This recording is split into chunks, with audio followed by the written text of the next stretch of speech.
મહીસાગરથી એક મહત્વના બ્રેકિંગ સમાચાર સામે આવ્યા છે। લુણાવાડા નગરપાલિકા બાદ હવે મહીસાગર જિલ્લા પંચાયત પર પણ સોલર એલઈડી ખરીદીમાં ભ્રષ્ટાચારના આક્ષેપો થયા છે। ઉંદ્રા જિલ્લા પંચાયતના વિરોધ પક્ષના નેતા રૂપલબા સોલંકીએ જિલ્લા પંચાયત દ્વારા સોલર એલઈડી ખરીદીમાં ભ્રષ્ટાચાર કરાયો હોવાનો ગંભીર આરોપ લગાવ્યો છે। આ આરોપોને લઈને જિલ્લા પંચાયત પ્રમુખ બાબુભાઈ પટેલે પ્રતિક્રિયા આપતા જણાવ્યું છે કે સોલર એલઈડીની ખરીદી ઓનલાઈન જેમ પોર્ટલ મારફતે સરકારના નીતિ નિયમો અનુસાર ટેન્ડર પ્રક્રિયા કરવામાં આવી છે। તેમણે જણાવ્યું કે દરેક પંચાયતની માંગ મુજબ 5 લાખ રૂપિયાની સોલર એલઈડી ખરીદવામાં આવી છે અને એલઈડીના પ્રકારનું નિરીક્ષણ અધિકારીઓ દ્વારા કરવામાં આવશે। આ મામલે ન્યાયિક તપાસ કરાવવાની પણ ખાતરી આપી છે। જ્યારે આ બાબતે જિલ્લા વિકાસ અધિકારીને પૂછતા તેમણે કોઈ જવાબ આપવાનું ટાળ્યું હતું। હું રૂપલબા સોલંકી, વિરોધ પક્ષના નેતા, મહીસાગર જિલ્લા પંચાયત।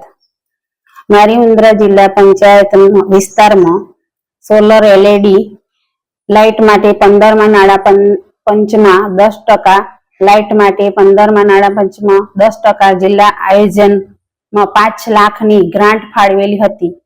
આ 5 લાખની ગ્રાન્ટમાં મારા વિસ્તારમાં 16 લાઇટ લગાવવામાં આવી છે, જેનું ભાવપત્રક મંગાવતા બજારમાં તેની કિંમત અંદાજિત 10,000 રૂપિયા છે। આમ તેમના દ્વારા લગાવવામાં આવેલા એક લાઇટની કિંમત 31,000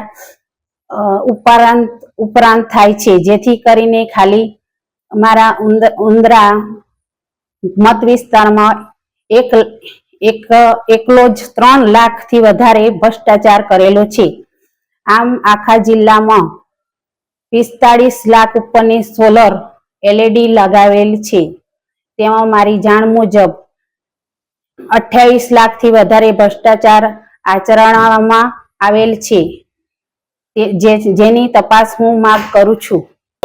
અમારા મહીસાગર જિલ્લામાં વિરોધ પક્ષના નેતા રૂપલબા સોલંકીએ જે આક્ષેપ કર્યો છે એ ગ્રાન્ટમાં 15મા નાણાં પંચની 10% ગ્રાન્ટમાં જિલ્લા સભ્યોએ પોતપોતાના વિસ્તારમાં 5 લાખ રૂપિયા ફાળવેલા હતા। એ અનુસંધાનમાં અમારી સરકારની જે નીતિ નિયમો છે એ અનુસંધાનમાં જેમ ટેન્ડર ઉપરથી આ ટેન્ડર કરવામાં આવ્યું છે અને જે એલઈડી લગાવી છે એ ટેન્ડર થી લગાવી છે અને આ બાબતે એની હું ન્યાયિક તપાસ કરાવીશ એની ખાતરી આપું છું। આ એલઈડી એક જુદી જુદી પ્રકારની એલઈડી આવે છે, એમાં આ જે એલઈડી છે સોલર થી ચાલતી એલઈડી છે।